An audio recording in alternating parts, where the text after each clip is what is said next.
Good evening and welcome to the National University Speaker Series.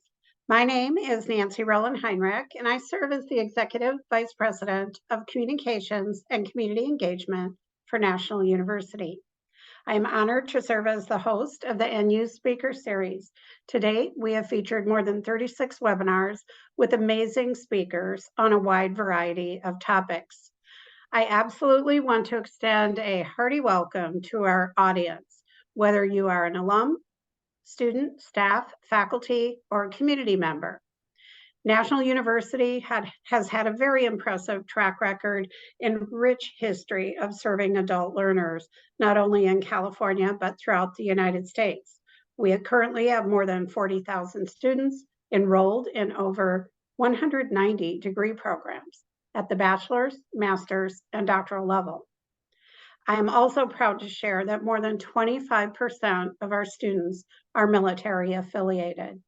And over the last 51 years, our anniversary will be in November, 52 years, we have built an impressive alumni network of more than 230,000. Tonight, our topic of cybersecurity is going to be relevant for all of us. We are so honored to have Chris Simpson and Bill Reid as our featured speakers. They were both presenters during Cyber Month 2 years ago, but Cyber Month every year reminds us all that we need to pay better attention and be current on this topic. At this time, I would like to introduce tonight's moderator, Drew Schlossberg. Drew has moderated more than a dozen of our speaker series. He's a professional broadcaster with more than 40 years experience in media, marketing, public relations, and the newspaper industry. Drew has the longest running podcast in the United States, hosting the Spotlight on the Community. He served as the Director of Community and Public Relations for the San Diego Union Tribune. Drew has been a very highly regarded community leader serving on many boards, including Junior Achievement, the San Diego Council on Literacy, and Classroom of the Future Foundation. It is my pleasure to turn the program over to Drew Schlossberg, who will introduce our topic and our featured speakers for tonight's webinar. Again, we welcome you all. Drew? Thanks so much, Nancy. Really appreciate it. Honored to be able to moderate some of these wonderful speaker talks. Today's talk is Rising Threats, Future Defenses, Protecting Your Personal Networks. Honored to have colleagues of mine and yours, of course, Nancy and the NU team. Joining us, Chris Simpson, Director of National University Center for Cybersecurity and the Academic Program Director of the Master of Science in Cybersecurity program at NU, and joined by his colleague, Bill Reid, Academic Program Director for National University's BS in Cybersecurity program. And both of these wonderful gentlemen served in the military, and we thank you for your service. Chris and Bill, how you doing? Drew, it's good to see you. It's been a long time. Yes. How about you, Bill? Everything good? Everything's good here in Escondido. Yeah, well, we're glad to have that. So, Chris, listen, you want to start with some of the slides? How do you want to do this? Yeah, let's kick off with some of the slides. I think we want to memorize, talk a little bit about some colleagues that are no longer with us. So let's go ahead and kick that off. Yeah, if we can go to the next slide, that would be great. So, Liz Frauman, honored to work with for many, many years. Liz was a senior VP at ESET and then became the executive director of the ESET Foundation. Again, I was honored to co-host a show with Liz, a cybersecurity show, ran for 3 years, truly a leader in this whole area, phenomenally kids-oriented. She was very influential in growing the Cyber Cup, the Mayor Cyber Cup, the Cyber Patriot Awards, working very closely with folks in the Poway Unified School District. Their Cyber Aegis team has won 11 national championships. Is just doing phenomenal work, and honored to work with her. And sorry to say that she passed away recently. And Chris, I know you knew Liz as well. Yeah, so and Liz was a big supporter of our program, and she actually recruited National University to support the San Diego Mayor's Cup, which grew into the SoCal Cyber Cup. And yeah, very, very sad to hear of her loss. Exactly. And how about Dr. Gonzalez? Yeah, so since this is an alumni event, many of our alumni probably knew Dr. Ron Gonzalez. Unfortunately, he passed away this year too. He was one of the founding faculty members of our cybersecurity program, and he really helped us get designated as a National Security Agency Center of Academic Excellence in Cyber Defense Education. And he was really a true friend, colleague, and mentor, and we sorely miss him. Exactly. I think we should start with the slides. What do you think, Chris? That sounds good. All right. So, Drew, I think it's been about 2 years since we talked Yeah, about this. So, exactly. I think a couple things that have changed in the past couple of years is the growth in ransomware attacks. So there's been a 200% increase in human operated ransomware attacks, and we'll talk a little more about ransomware as we go through the presentation tonight.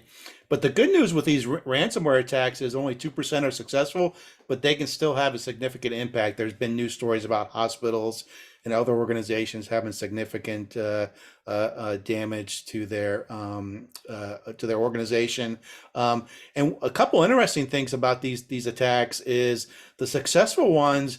They're really targeted against unmanaged devices. So an organization might have good security, but there might be maybe a device they miss. It could be like a cell phone, personal device, maybe some type of Internet of Things device, and the attackers use that to get in initially, and then gain additional access and can conduct ransomware attacks. And then another interesting fact is that the primary targets for these ransomware attacks now are smaller organizations. So organizations less than 500 employees. One of the things that we've been talking about, Chris and Bill, is the increased, targeting of the schools. I know San Diego County schools certainly not been exempt from this as well. And you can just imagine all the data that they have, and the folks who are nefarious in this area. The very, very scary stuff, Chris. Yeah, as we're preparing for the event tonight, we did a look to see what kind of attacks schools were experiencing, and I found this slide, and it's just amazing that let's look nationwide, the types of attacks against schools, and just a significant impact to our nation. Yeah, I will say this. We have some really good folks in our San Diego County Office of Education. I want to give a shout out to Terry Loftus. He's in charge of informational technology. He is known as a sort of a leader in school cyber security. He was just at the White House as well.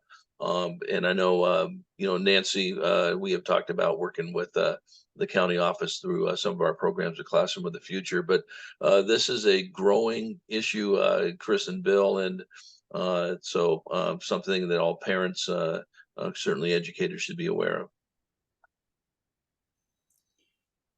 of. Next slide. So, Drew, I think one thing we talked about last time was, cyber hygiene, how organizations can protect themselves. And this interesting data point from a recent Microsoft Digital Defense report notes that, if you do some of the basic cyber hygiene, that's going to prevent 99% of the attacks. So it's good to know for home users and for small business users. So these are kind of the 5 core principles of that. And we can talk some more about that too as we go through the evening. But having that multi-factor authentication. So what multi-factor authentication is that second device. Many of us use that to get to our bank or to our business, online business systems and things like that. It's just that second token, something that you have to authenticate or actually get into a system. Apply zero trust principles. We're not going to get into like a 3-hour lecture on zero trust, but basically, assume everything is bad. Don't trust things, right? And limit what can access your system. Use detection and response software, anti-malware software, antivirus software, things like that. keep up to date. So keep your latest software or keep your software up to date with the latest patches, and know what's on your system and make sure you keep those updated.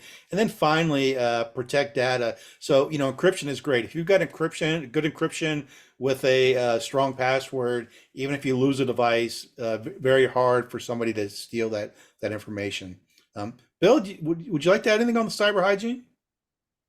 Well, so let's just amplify on that zero trust. That has been huge because the networks used to have a moat around them, and and that moat was basically your external firewall and IDS system if you had it. But as basically, and COVID brought a bigger light to this. First organizations started moving to the cloud.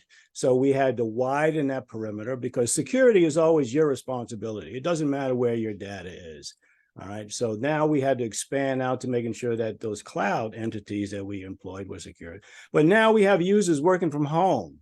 All right. So that moat has totally disappeared because now we have to include not only those devices that home employee is using, but the environment that he or she is working in. Are they using a family computer to do the work? That's obviously not going to be as protected as a device of their own. All right, so those important things. And again, a lot of these things that we see as far as fundamentals of cyber hygiene, they exist time and time and again because humans will always be using computers. All right, so that is always the biggest target for hackers. Those are the individuals that we have to make sure, and that's from individuals from your children, with cyberbullying and all that going on, up to your grandparents, because they are using these mobile devices and they have very little training. So, Bill and Chris, of the breaches, how much of it happens because we've been very careless with the cyber hygiene versus we've been very good, but they still breached us? It was operator error for being careless. I'll start with you on that, Bill. It's the majority of breaches are the result of social engineering. Yeah, I mean that is just a fact. And we can't take that human out of the equation when we're talking about using computers for business efforts or what have you. So again, that training and whatever is the most important thing that we can do in this area, and that will never stop. That should always be number one, the first item on your list of cyber hygiene, and the last item to make sure you have it covered. Chris, want to add to that? Yeah, I think Bill's spot on. And some of the bigger attacks in recent years have been the organizations have good security in place, and they come very close to stopping them. But the social engineers can be pretty good too, and they get a sense of urgency going. Now, and we'll talk a little bit later about artificial intelligence, about how they're using that. So it's really challenging for organizations. Like Bill said, you really just got to keep training, and not just a one and done training, but it's really got to be part of the organizational culture that hey, people are going to come in and try to trick you and steal information from us, regardless of what your organization does. Yeah, and I know Liz is listening to us from above because she said every single one of our cyber podcasts, keep away. You have two different modes where you want to put your financial information, okay, and when you want to have your social stuff, make sure they're separate. Don't have them on the same phone or same laptop or whatever. She goes, I know this is a pain in the rear end, but if you want to be really safe. So I know Liz said it, she's laughing above because she would say that all the time, guys. Next slide. There we go. So another thing we've seen arise is cyberbullying. Cyberbullying is really a terrible thing, and it's basically people using electronic devices to be mean to people, and so it's just been a large growth, and I will talk a little more about it, I think, as we kind of go through the talk this evening. But you can see there some of the stats of people that have been bullied, and then by the age group. So significant amount of people have experienced some form of cyberbullying. And I know Chris and Bill, we want to do some very, very quick polls. You want to put one up right now? Yeah, that's probably a good idea. All right, we'll let Jen we'll take just a few seconds to fill this out, and then we have the results on these as well. So while people are spending a few seconds taking a look at this, I think either Bill, you talked about this, or you did, Chris, or both. Listen, the amount of people that worked at home 5 years ago, from where they're working now, that number is absolutely just gone up, huge numbers. So here we go. All right, look at 87%. Wow. Does that surprise you at all, Chris and Bill? No. It does not. It does not. Yeah, which means that's a lot more opportunities for the nefarious to go ahead and do something not good in this. So do you want to talk more about cyberbullying? You want to add to that, Bill, at all? No, Chris covered it well. Just to let everyone know, we're chatting with Chris Simpson, who's Director of National University's Center for Cybersecurity and Academic Program Director for the Master of Science in Cybersecurity program at NU, joined by his colleague Bill Reid, Academic Program Director for National University's Bachelor of Science in Cybersecurity program. Let's go to some of the questions, if that's all right, Bill and Chris. I'm going to start with you on this, Bill. We made some reference to the last time you folks had chatted about this as part of Cyber Month, was 2 years ago. How have things had changed, Bill?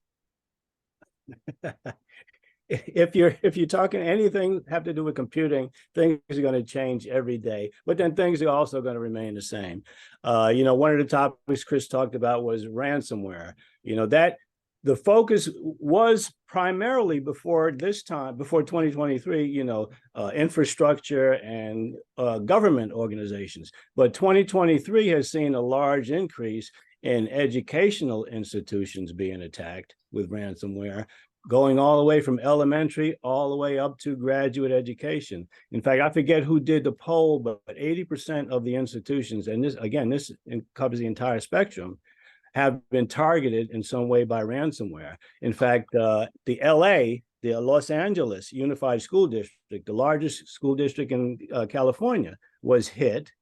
They decided they were not going to pay, and 500 gigabytes of their data ended up on the dark web.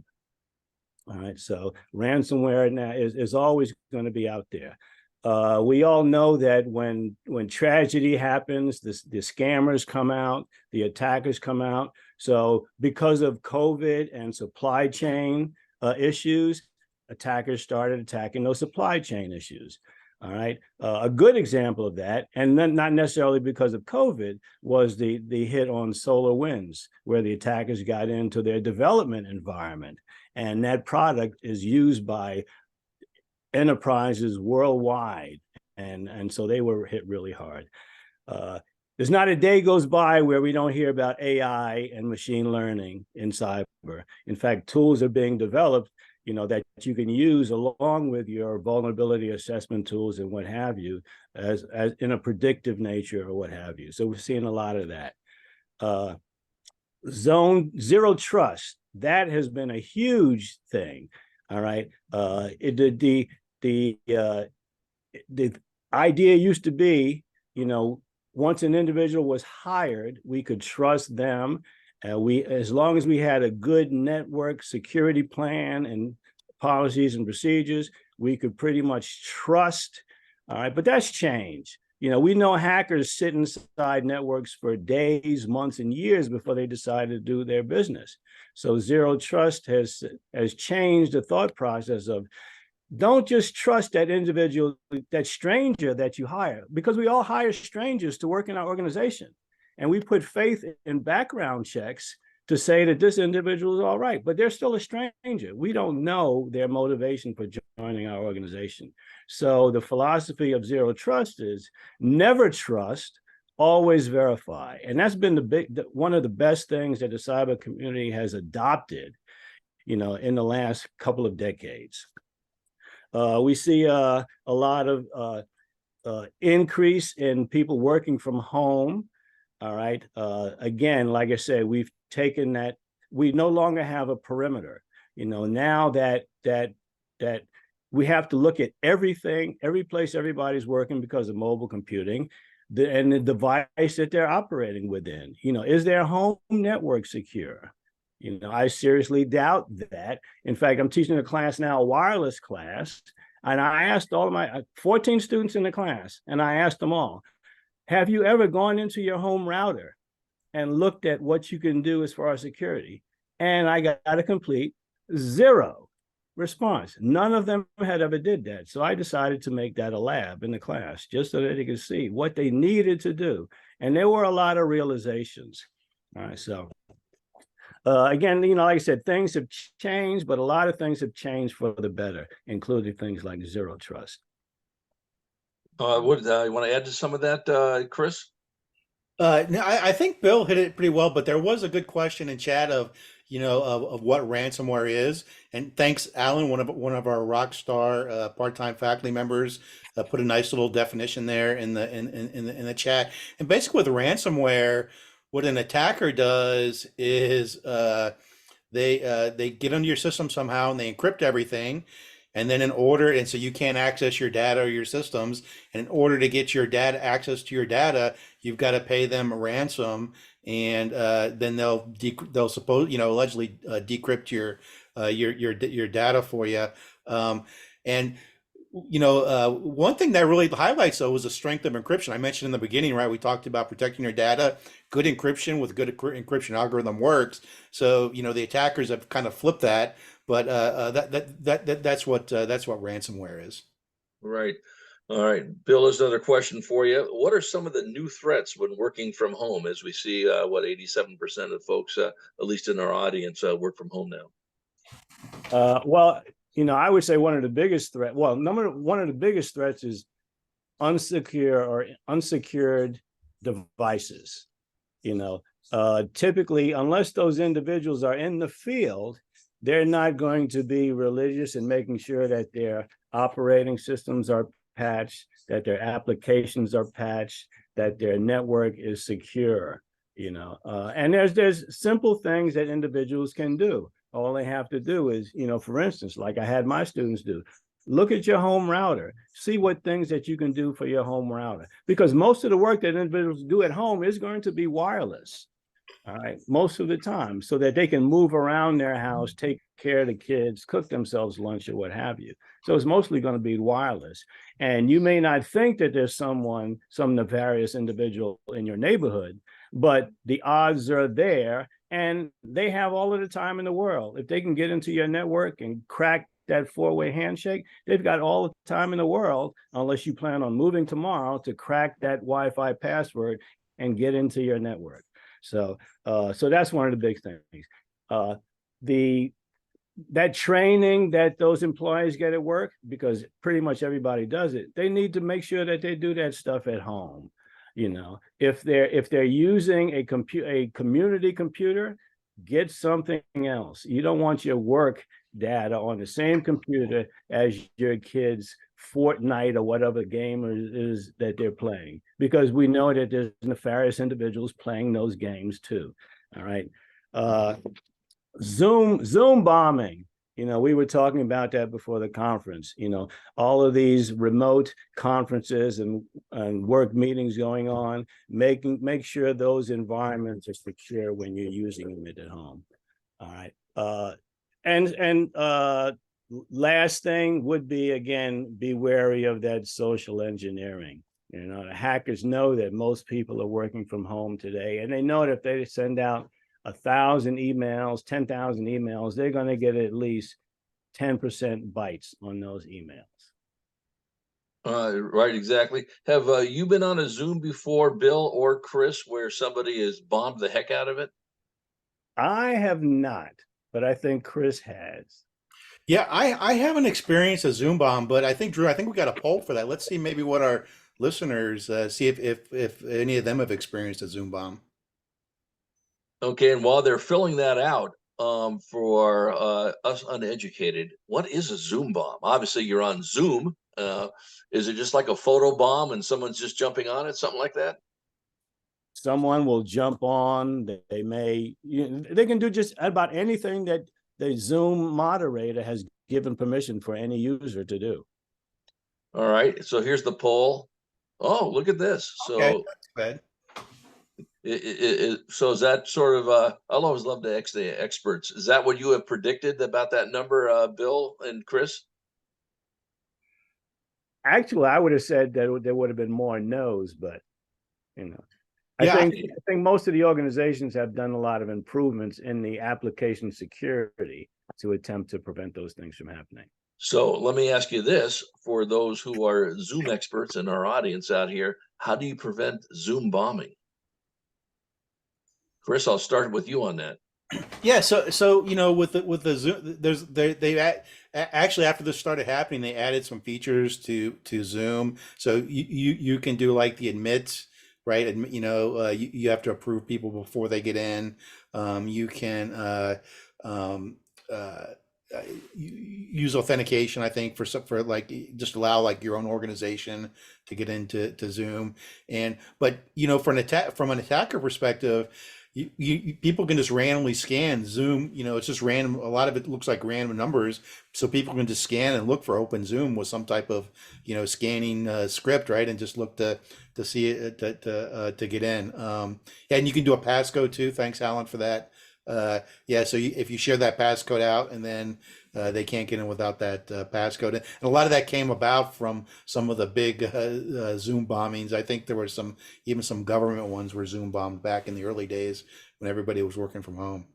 Yeah, that certainly makes all the sense in the world. Chris, this is for you. Bill had talked about growth of artificial intelligence. How is that going to have an impact on cybersecurity for home users? Yeah, it's going to have a big impact. I think one of the actual positive impacts, I was thinking about this as I was getting ready for the event tonight. You can actually use AI to find out how to secure your home network, right? So you can pick your favorite AI tool, ChatGPT, Bard, Microsoft Copilot, whatever you like to use.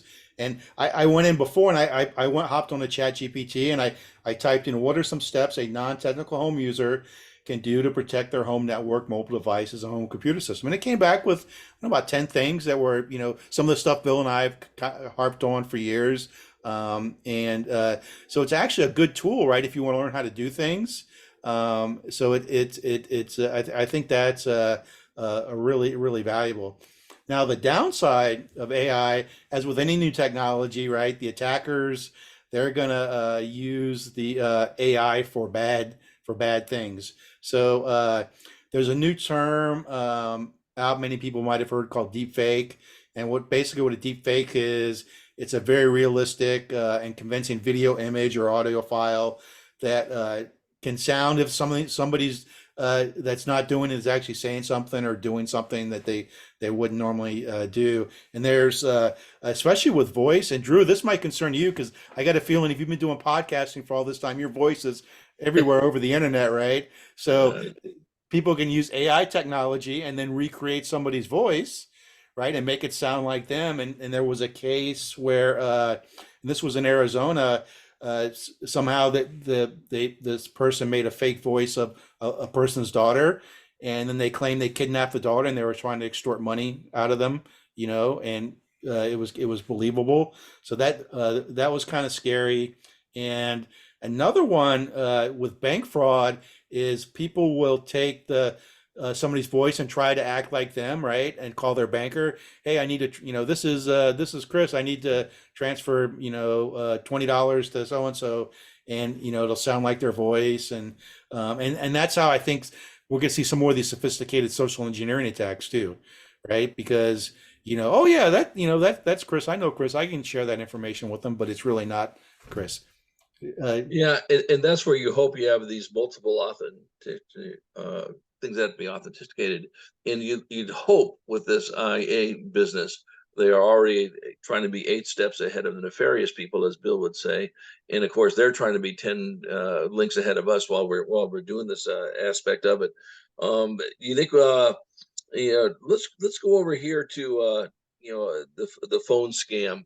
Uh, I won't mention names, but a very close colleague of mine's mom, um, unfortunately, fell for this phone scam and was actually at the bank, withdrawing $9,000 to give to somebody to get her grandkid out. Fortunately, it was stopped right before that money got exchanged. But talk about phone scams, Chris.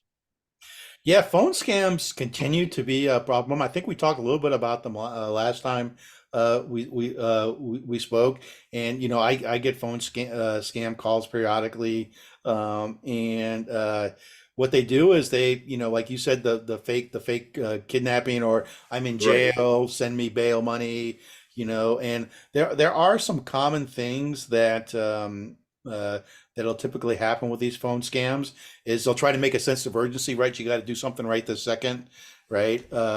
And so, for example, the IRS isn't going to call you and say you owe taxes, and if you don't pay them right then and there, they're going to come break your door down. That just doesn't happen. right, Uh, so you got to be a little bit skeptical about those things, and if for whatever reason you think it's the bank that's really calling you, or somebody for real that's calling you, just hang up and call them back at a known good phone number, right? That's going to reduce the risk of, right, being able to, that it being illegitimate. And, and by doing that, it's just a little safer. There's nothing, that you're always going to have some time. Um, and I was reading about one where, and this was using the fake AI voice, but they could hear the person typing on the keyboard, and then the voice would talk, right? So, uh, not quite as sophisticated, but that's just, eventually the attackers are just going to get better. They're just going to get better at that. Also, like if you hear like a jerky kind of voice, a voice kind of going in and out, that could be an indication of maybe a recording or some type of right. AI. But definitely And, still on yeah. the rise. Yeah. Well, we have a poll. Let's put that Oh up. yeah. Have you ever received a scam phone call? Um, I'm going to make a prediction that this is 99.9. What do you think? Yeah, That, that would be a good bet. yeah. Oh my goodness. Really, who hasn't? And I'm going to, once we have that number up there, if you don't mind, Bill and Chris, I'm going to do a follow-up call, a question when we get that number on this. Nope. 96. Okay. Yeah. All right. Now here's the other question. You're just going to have to listen to me on this one, folks that are on the line. How many of you have fell for a scam phone call? Yep. And I don't know. I guess I don't. I guess Be we can't. honest. Yeah, I don't know how we can put that up there because we haven't really done the poll, right? So, Right. Yeah. well, have you, Chris? I mean, you could be honest. Have you? Oh, one yes popped into the chat. Oh yeah, so Another yes. yeah, Another Oh, yes. I all haven't right. fallen for Uh, uh, Yeah, it'd be interesting. Maybe while they're on the track, the ones who said yes, if you could type in quickly, what type of scam was it? oh yeah, What was it? The kidnapping scam? Was it, your brother's in jail? Get me, there you go. Thank you oh so much for thanks. putting that up there. Have you ever fallen for a scam call? My goodness. Well, I guarantee you, my friend's mom would have to say yes. She received it and fell for it. So, and it's not a laughing matter. I mean, you think about it. So, let's see what the number is on this one, on this poll. Let's see. Oh yeah, and there's some interesting ones, Drew, in the chat. Car insurance expiring, Okay. electric bill, and that and so and this kind of gets a little bit back to the AI, because I think what's going to happen is these attackers, they're going to apply AI techniques to what's called the dark web, where all this personal data is hidden, right, or stolen data is, and they're going to apply AI techniques, and you can really learn a lot about a person from stolen data. And they might be able to do things like the person said it was close to when their insurance was about to expire, right? So you might see some of these more sophisticated attacks, right? Yeah. There's no question. Let's go to another poll, if that's okay, Bill and Chris. This one's on for small business owners. Do you worry about protecting your company data? That's sort of a softball, I hope.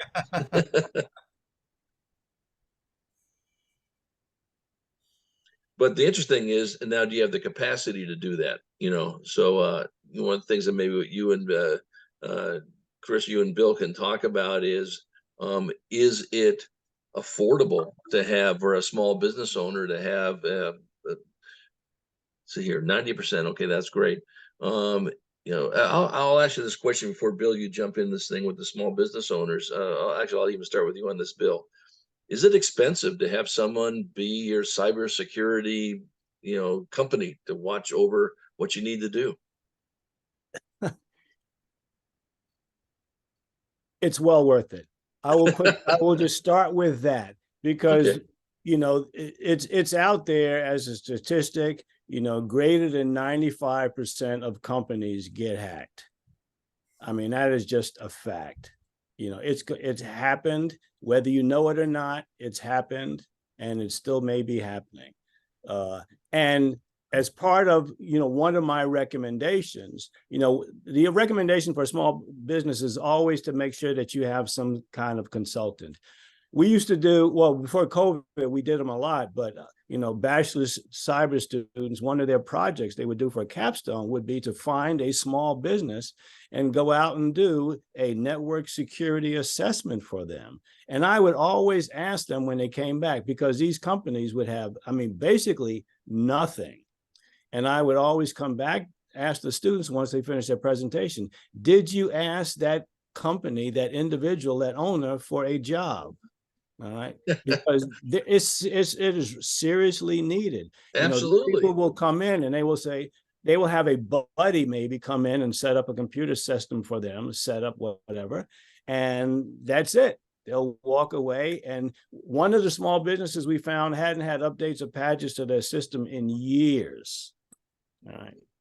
And that's what happens because, again, they lose sight. Small businesses are more concerned with keeping the doors open than they are with security of their networks. Right. So you got implement cyber hygiene. Here's another issue that you can certainly address. Identify the critical data and functions of the small business. Paramount, correct? Paramount, yes, because stuff is going to happen and you want to keep those doors open if possible, even if you have to shift back to a cash register, what have you. But, you have data that's critical to what you need to do to take care of customers. That's the data that you need to make sure that you have protected, be it backup systems, be it redundant systems or what have you. That's the most important thing that you need to make sure that you protect, because that data goes away, so does your customer. So when you back up stuff, you can back it up by a flash, but is the cloud the best place to back up everything? I back up my stuff in multiple places because, again, we all know that stuff happens.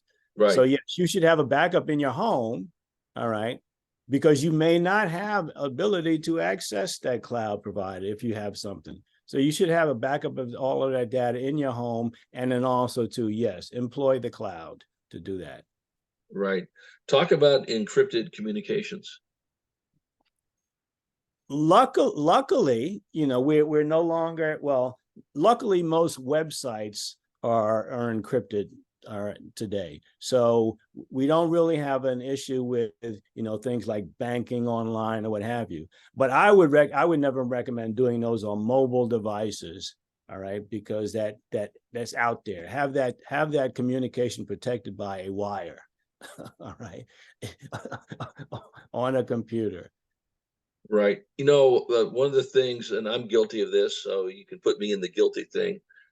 Keep your software up to date. Yes. And so how many times does it pop up and go, not now? And of course, it's when you hit the not now button is when something happens, correct? Odds are, or the day after the Windows monthly update. Yeah, exactly. And running antivirus, anti-malware tools there's some free cyber or protection that is pretty good. Is there not, I've Bill? always been a proponent of 2 is 1 and 1 is none. You know, in the old days, McAfee and Norton did not play well in the sandbox together. Each would call each other a virus.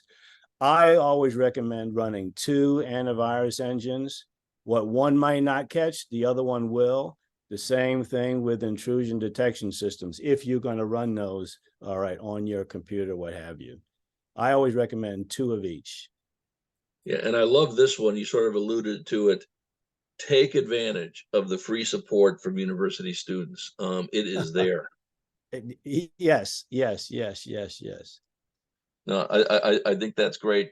We already had that slide up for cyberbullying, but we have a poll on that as well. Have you or your family member ever been a victim of cyberbullying? I'll take a few seconds to go ahead and fill that out. And while the audience is doing that, I'll start with you on this one, Chris. Is the overwhelming amount of folks who have been cyberbullied are they young folks? Yeah, it's typically teenagers, teens and tweens. Maybe they're getting their first device. There's obviously an immaturity level, at that age, and they tend to be bullied at that age. I saw a recent stat. This was 30,000 teenagers and tweens that were surveyed. 26% said they had some type of cyberbullying within the last 30 days of taking that survey. Yeah, no, there's no question about there. Are there some good links to help prevent or combat cyberbullying? Yeah, so there's a website called cybersmile.org, and I think we'll have a slide with some of the links at the end too. Right. And they get some great advice on what to do and who to call. Some people may feel they don't need to report it, but you're encouraged to report it. Here in California, there's actually laws against cyberbullying. It can be like a misdemeanor. There's a law called Jordan's Law. So if you make a recording of a felony, it can be an aggravating factor for that, for the penalty for that. That could include cyberbullying if there's some violence involved with that. And so, there are laws in place, and a lot of school districts have policies in place too to prevent this, and there can be an impact to the students that that commit the cyberbullying either on or off campus. What sort of ties into this? We have a couple of great questions from the audience. We'll get to in a second, but look, what this ties into, I'd love to get both your responses, Chris and Bill, on this. And it just ties into something we know. It can't be said enough. Parents, you really need to pay attention to what your kids are doing, either on their computers or on their phones. And listen, they may not like when you do this, but you have every access to see what they're doing and whether they're the cyber bullier or they're being the one cyber bullied. Talk about that, Chris, and then you could add to it, Bill. Yeah, definitely talk to your kids about it. There's some good guides on what to look for if your kid just seems out of sorts, right? Maybe something's going on. And then there's actually some pretty decent commercial tools that you can use to block certain sites from your, or manage like your kid's phone device. So that they can't go to certain sites. So I think those will be 2 big tips. But definitely talk to them about them and let the kids know that they can talk to you about it if something's happened. Because it's very tragic. There's been suicides just from Yes. cyberbullying. So very, very, very, very tragic. Yeah, exactly. Bill, anything to add to that? But my youngest is almost 40 years old, so I've been out of the kid realm for a while. But when they were young, I did make sure that I always watched what they were doing. I put time limits on their internet usage and things like that. You have to do it. You have to do it, and you have every right to do it. It start out with the discussion of I'm doing my best to protect you. And because there are a lot of folks out there, and you will have no idea of how good these folks are. So I'm doing my best to protect you. Yeah, it really ties into sort of the stuff that has been going on, a lot of attention in San Diego about it, what's happening even as uh, young as the middle school students and even elementary with the sex slave industry and them, and a lot of that starts with the cyber, that and it's an issue here in San Diego, and a lot of people don't realize it's an issue. So I think you need to stay on top of on that. Here's a question from an anonymous attendee. I work at a church that is exceptionally in need of better security. What argument can I give to convince my neo-Luddite boss? We'll start with you on that, Chris, and then you can add to it, Bill. Yeah, so the first thing I would say is churches typically take in donations.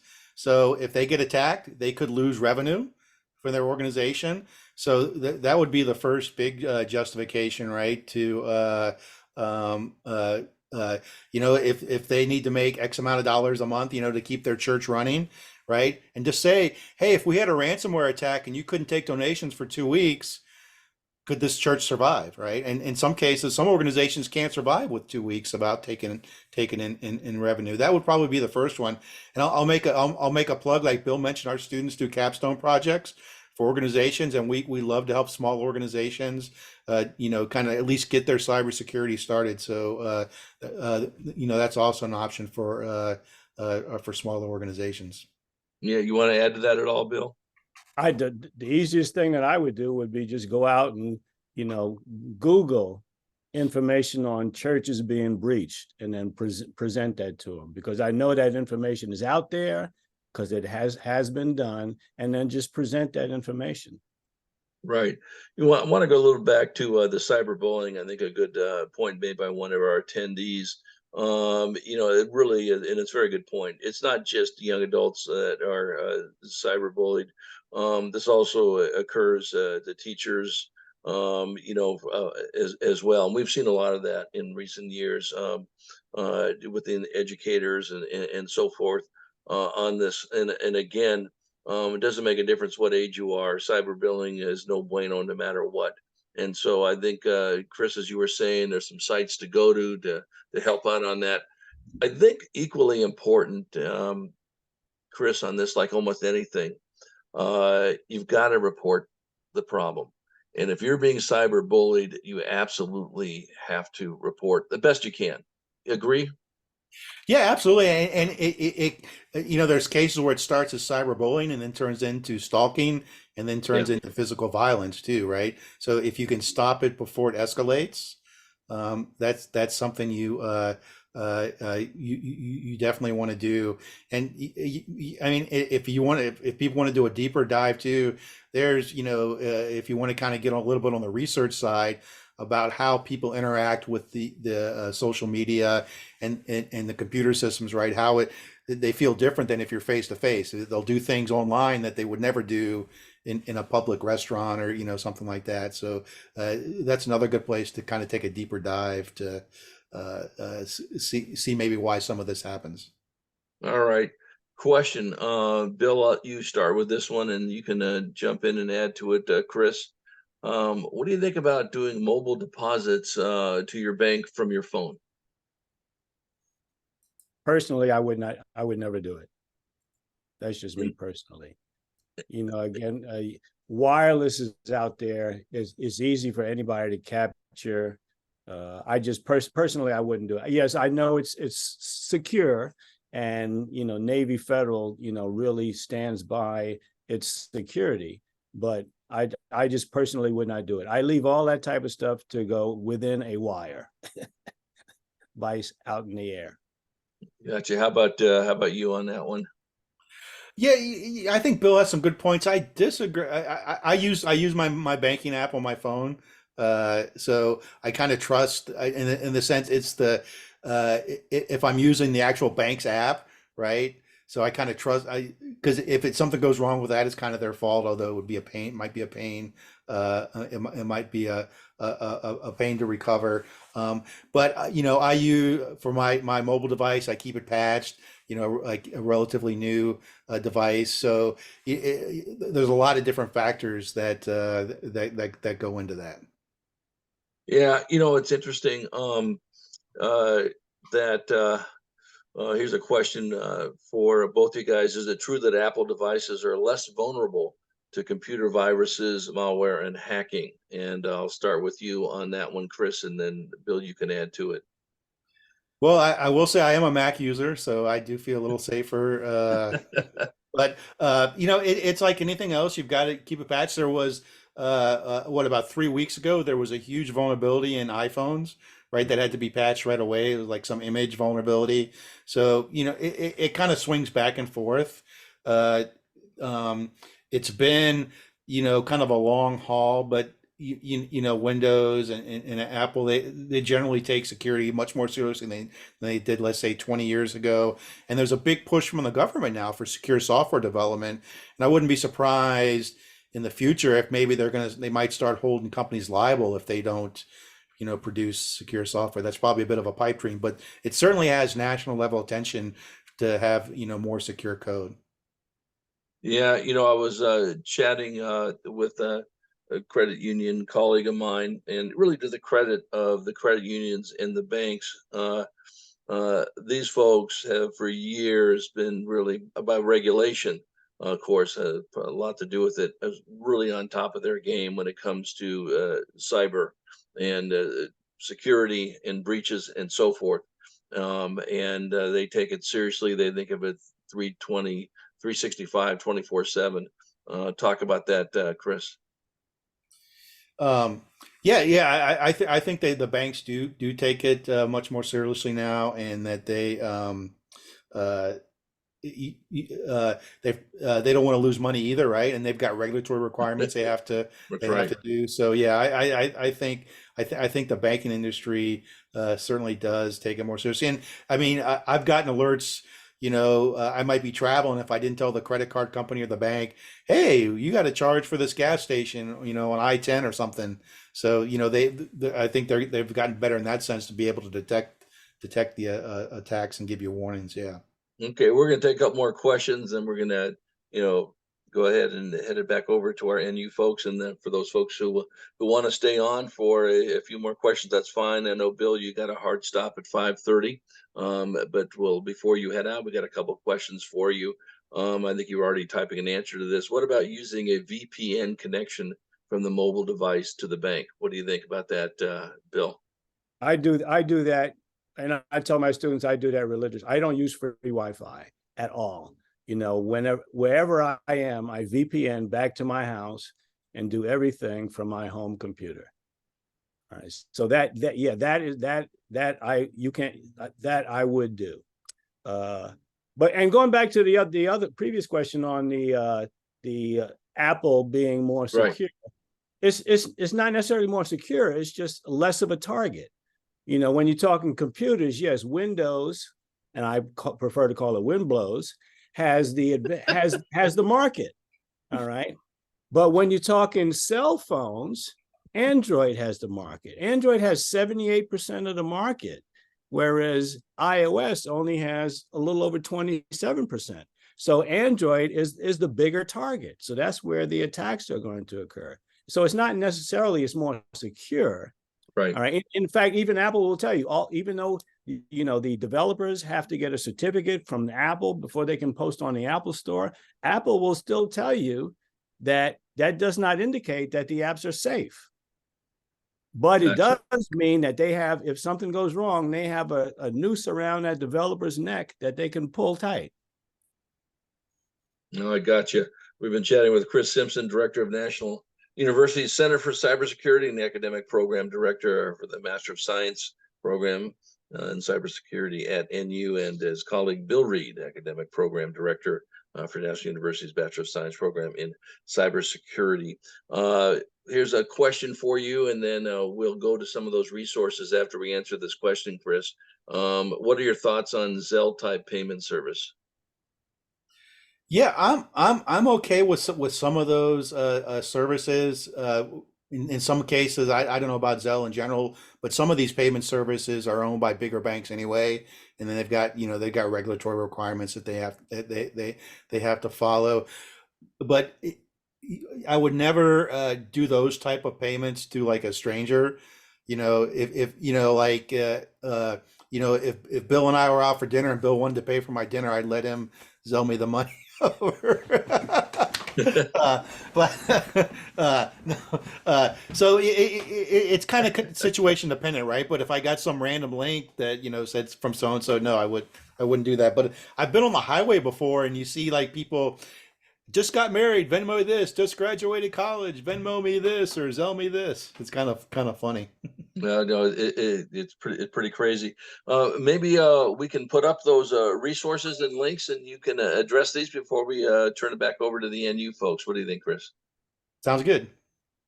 So we will wait till that shows up on the screen here, and I know you've listed a bunch of these, and hopefully we'll get that going. Yes, give me a second. It'll take a minute to pull them up. All right, and you can maybe just chat about some of those while they're pulling them up, Chris. Yeah, well, Drew, there's one other question in chat. Maybe we can cover. So Please. the question is the person basically lives kind of isolated area? Are they vulnerable for somebody tapping their Wi-Fi? Probably low risk, right? Just because you probably see like they'd have to get close enough. Although if you're on a hill, your signal's going to go further for your Wi-Fi. So there's drones out there that can collect Wi-Fi information now. But in general, if you're kind of isolated, it's probably a lower risk. Or you might have a shot at hey, there's a black van with a big antenna on the top sitting in your driveway, right? That might be an indication somebody's trying to steal your Wi-Fi. But probably low risk. Okay, sounds good. But why don't you chat about some of those resources and links while we're putting it up on the screen? Yeah, let me take a quick peek. So the CISA.gov site, they have some great resources on how to protect your home network, how to do telework, how to kind of secure your home system for telework. There's a nice stop ransomware site the government has. The NIST, the National Institute for Standards and Technology, they've got a nice site about preventing eavesdropping and protecting your virtual private meetings. Cyber Smile, that's a site. I found some good stuff on cyberbullying. And the CISA.gov site also has some good information on dealing with cyberbullying and keeping your children safe online in general. Bill, great job. I know you got to sign off here, and we'll look forward to having you back on, make another return appearance with your colleague, Chris. How's that sound? Next year. All right. Thanks, Bill. All right. We got a year to go. Heather, I'll toss it over to you.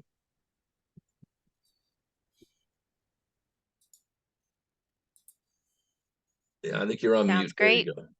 Thanks, Drew. I get to come in here at the end as the thank you crew. It's the best job. So I do want to start first. Thank you, Drew, for leading us in this discussion.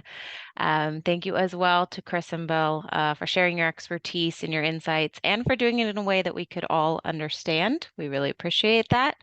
I think we're going to share your contact info on the screen here. So if our participants have any additional questions, anything they did not feel they got a chance to ask, please feel free to reach out to Bill or to Chris. They're happy to chat with you or share more information about the programs here at NU as well if you're interested.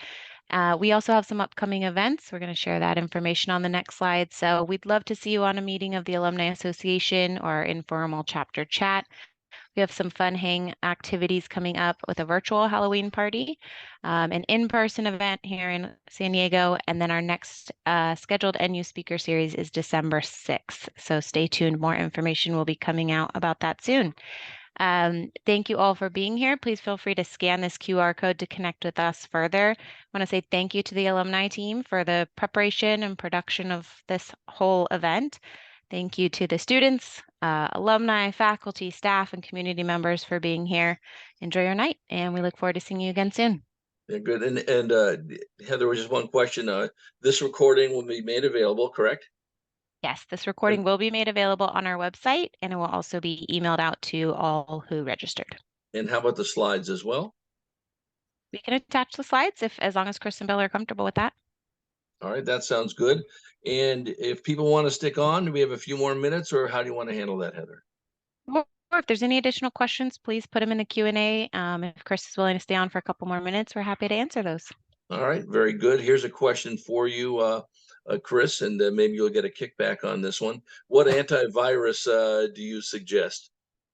Yeah, I try to stay away from product recommendations just because, there's a lot of context involved.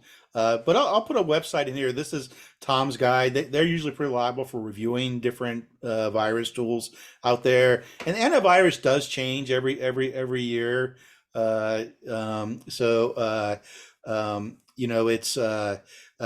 depends. I will say we do have an antivirus company based here in San Diego, ESET. So that might be one to check out if you want to give back to kind of the local community here, local San Diego business. Once again, it's going to depend on your operating system. Also, if many companies give their employees free antivirus, so you might want to check that out too. That way you don't have to pay for it, and you're kind of using something that your company has probably done some type of vetting for. Yeah, and I really encourage everybody to, again, we just can't say it enough. Got to really practice cyber hygiene.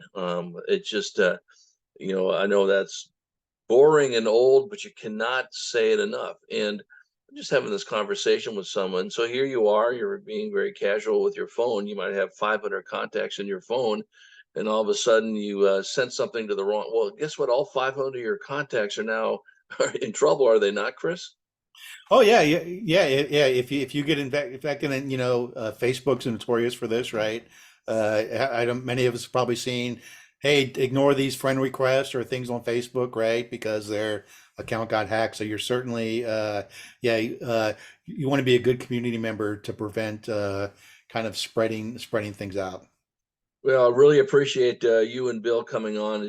Always have great content. I know people are excited to get the slides that you were sharing, and we'll plan to having you back on. Listen, there's always going to be something different coming up in your world. I mean, you folks know this changes just incessantly, and so we'll look forward to having you back on somewhere down the road.